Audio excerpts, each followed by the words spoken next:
Ryan, we know you've been preparing for this, knowing that this could happen. Can you talk to us a little bit, the preparation, should Denny have not been able to join due to the baby? Yeah, it's been a crazy few weeks. Basically, since Charlotte, I've been, on standby. So, yeah, I'm glad it's at a track where I can practice and have time, and no one's been, except for a few guys. So, yeah, I mean, I found out Wednesday night, so it's been kind of chaotic getting here and putting all that together. But I'm just, grateful for the experience and grateful to be here, and really just want to enjoy it. I don't really have any set goals or expectations. I just want to enjoy the weekend. I mean, I'm driving a Cup car for Joe Gibbs at an international race. This is not something I ever dreamed of doing, and just want to take it all in and have a good time. Awesome. We'll go ahead and open it up for questions. If you have one, please raise your hand. We'll get a mic over to you. We'll start right here with Dustin, and then we'll go to Jeff, and then Holly. Dustin Long, NBC Sports. Ryan, when you say chaotic since Wednesday, what do you mean? Can you kind of take us through what you've had to do and just the challenges, since you've kind of been preparing in a way? Yeah, I mean, I've been at the track, like I said, every weekend since Charlotte.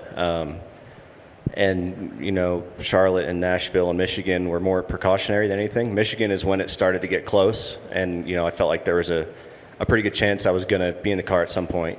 But yeah, obviously the due date was during the Michigan race, and that week leading up into Mexico. I don't have kids. I don't know how any of it works. I don't know when it happens, when it doesn't happen. So I'm just kind of hanging out, waiting for the call, yes or no. Every time Gail would text me, my heart would stop, because I'm like, is it a yes, you're going? Is it a no, you're not going? And every time it was a maybe. So that definitely fuels the anxiety a little bit when you don't know what's going on. You don't know when it's going to happen. But yeah, I've been prepping every week, preparing like I'm going to be in the car, and yeah, this week it happened. But yeah, I found out Wednesday night, and we flew out Thursday. So it was a quick turnaround. But everyone made it happen, and I made it here. So this is first Cup race for you since, I want to say, 14. Been a long time, yeah. What does it mean to get back and have this opportunity? Maybe it leads to something, maybe this is it, but to get back and be in a Cup car and maybe show what you can do. Yeah, I mean, it's my last time in Cup was not a fun experience. Didn't go well for me. I didn't enjoy it, and yeah, that was probably not the right move for me career-wise, and kind of been fighting back since then a little bit. But I enjoy what I do with JGR, and I've been able to race part-time the past few years and do all my stuff away from the track, and it's been nice. I mean, it's fun to race part-time and get Saturdays at home, but it's also fun to be at the track. So I feel like I've had a good balance the past few years, and yeah, I mean, the Cup cars back then are so different than they are now. And I've got a little bit of experience with the Gen 7 car now, with some testing and things, and obviously doing the sim stuff every single week a lot. I feel like I've run 1 million laps here already in the past month, so definitely feel like I'm ready. And yeah, like I said, it's good that we have a real practice, and I have 3 sets of tires, and I can work through that, work on pit road, work on my positioning around other cars, and just learn the racetrack. And everyone's kind of on equal footing on that regard. So yeah, I think it should go well. I'm hoping it goes well, and then we'll see what happens. All right, we'll go to Jeff, then to Holly, then to Bob, then to Zach, Matt, and Jerry. I guess this is, you don't know the answer to this for sure, but is it possible that out of all the drivers, you have more laps around this place in the sim than anyone else? Like, how many hours have you done just this place alone? I don't know. I mean, everyone's prepped a lot because, like I said, no one's been here. Yeah, it's hard to say. I know I've run a lot of laps, and I spent some time with the 11 team this week, kind of for their prep session that they usually do with Denny. I did that with them, so got a little bit of experience working with them and making some laps with the setup that we're gonna run this weekend. Yeah, it's been a lot of laps, and it'll be interesting to see how close it is or how far away it is.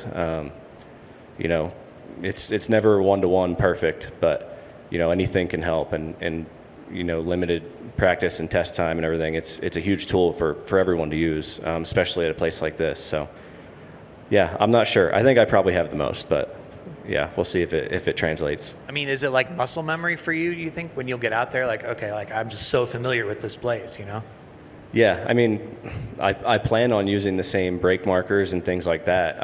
I hope they actually are the same. I hope they're not too deep, or I'd rather them be a little more conservative than not, but I guess we'll find out. We'll go to Holly and then to Bob. Hi, Ryan. Holly Kane with the NASCAR Wire Service. Kind of along all these lines, if you had to pick a place, though, to kind of make this start like this, a venue that no one has any huge amount of race laps on, wouldn't you say this is kind of the best scenario? I mean, most everyone is in the same position of not having raced here before. Yeah, I was definitely more nervous about Charlotte. The idea of jumping in for 600 miles with no practice or anything and just going for it was a little nerve-wracking. Same with Nashville and Michigan. I was pretty comfortable with, just because I did the test a few months ago. So at least have some reps there to fall back on. Yeah, I feel like this is really the best case scenario. Obviously, I have tracks that I love, like Dover and Richmond and New Hampshire, where I'm comfortable and I feel like I know what I need. But this car is a whole different animal. So, yeah, I think just the fact that we get practice alone, we get 50 minutes and then a half hour, that's huge for me, because it's so hard to just go out for 20 minutes. And first of all, know the track. Second of all, know what you need to be fast. I feel like it always takes a lot to find that last tenth or two. Even when I race Xfinity part-time, when I'm away for a while and come back, it's always that last little bit that takes a while to find, or is hard to find, where the guys that are doing this every week, they're wide open right away. They know what they need, and they're fast right off the bat. So I think that's the biggest thing for me is just having practice. And yeah, Kyle Busch has been here, but I think the track was pretty different back when he was here. So hopefully it doesn't translate too much. All right, we'll go to Bob, then to Zach. Is all of your personal equipment here? Is it your seat? Are the pedals set for you? Is everything? It would be just like if you were in the car every week? It's close. It's a little bit of a mismatch because the cars came straight from Michigan, and I don't know how sure we were that this would happen. So obviously, when the car got here, it was set up for Denny. So they're making adjustments now, or making adjustments after tech. Honestly, I fit pretty well. Obviously, the pedals are a little far away, so they're gonna have to move those. But if it was an oval, I could have made do with how the pedals were. But for a road course with heavy braking and a lot of throttle modulation and things, we need to move those. But for the most part, really all of the JGR guys, I feel like I fit pretty close. Obviously, if it's a 600-mile race, you want to be perfect, because any little pinch point or tight point is going to drive you crazy. But for the most part, we should be able to get it pretty close. And just checking, do you have to host Actions Detrimental on Monday? Or? I don't think so. I haven't heard. I'll go on there, though. I'll join him if you let me. I don't know if I'd get the invite, but it'd be cool. We'll go to Zach, then to Matt. Hey, Ryan. Martin won here when the Busch Series debuted in Mexico in 2005. And if my math is right, I think you were a couple of weeks shy of your 13th birthday. This might be a big memory bank dig, but do you have any memories of that, or just how that was for him? Yeah, I remember. I watched on TV, obviously, but I remember watching it. And I remember, I forget who was driving the 5 car for Hendrick. He was really, really fast. Yeah. And something happened to him, and he was on the comeback. Martin was leading, and I remember he was trying to run him down. And I remember I was super nervous, and I couldn't really watch because I was like, this guy's going to catch him and pass him. And I get really nervous when he races and he's leading or going to win. I don't have to worry about that now. But, yeah, I remember a little bit of that. And I texted him this week when I found out, and he said, the Truexes are 1 for 1 at Mexico. So no pressure. I'm glad he could throw that at me. But, yeah, he's been good for advice. I did ask him at Michigan what I needed to do, and he just said a lot of throttle. That was his full debrief with me, was a lot of throttle. So he's what you guys see here and what you guys see on TV. That's him. That's how he is. Short, to the point. If I ask him stuff, he'll tell me, but I don't know how much it'll translate from 2005. All right, we'll go to Matt, and then to Jerry, and then we're going to take one last question from Jenna in the back. Matt Weaver, The Sporting News. Typically, in your role as a backup driver, sim driver, you only have your name called when something bad goes wrong, and this isn't quite that, right? This was a great thing that's happened to Denny and Jordan. With that in mind, are you rooting for this outcome over the last 3 weeks? Like, do you want to be in the car so much you're rooting for the baby to come at that point?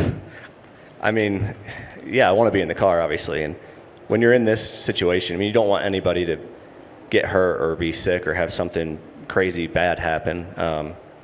Like you said, this is a good thing. And the timing just worked out where, we're racing in a different country and it all happened at the same time.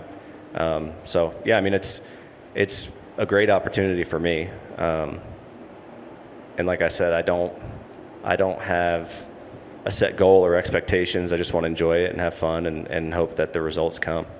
And then talking to Brad Keselowski, who was in here before you, Brad is certainly aware that one race, one opportunity can change the entire trajectory of a career. I know you don't want to put too much pressure on yourself, but are you aware of kind of the transformative effect that one race could have on your career?